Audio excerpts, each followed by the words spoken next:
So, Madam Secretary, thank you so much for being with us.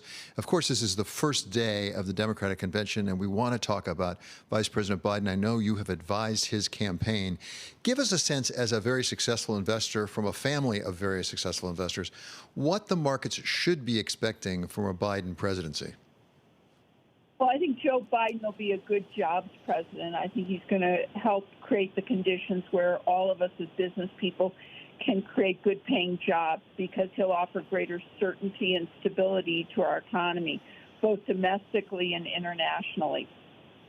First, and as we saw last week, I mean, he has a plan for addressing how we manage the pandemic and how we get an economic recovery going again.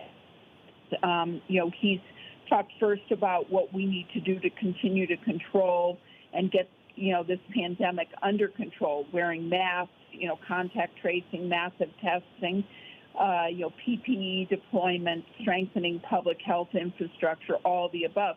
But then more importantly, he's proposed a Build Back Better jobs plan that'll create more inclusive and durable growth for more Americans.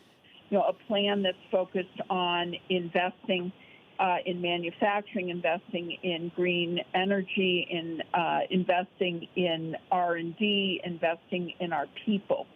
And so I think that Joe Biden is going to be good for our economy and good for the country, and frankly, good for our global relations. At the same time, there are those who are in the investment community who are concerned, particularly about tax proposals. Vice President Biden has made no secret of the fact that he would increase taxes, particularly on the wealthier and on corporations, up the corporate income tax. And we have Kamala Harris, now his vice presidential nominee, about to be, who says we should have a financial transaction tax. Should the street, as it were, be concerned about the effects on it of a Biden-Harris regime?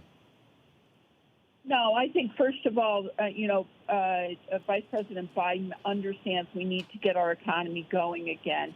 And the first thing we need to do, as I said, is address the pandemic, which he, came right out of the box with his vice presidential pick, Kamala Harris, talking about how they'll approach that.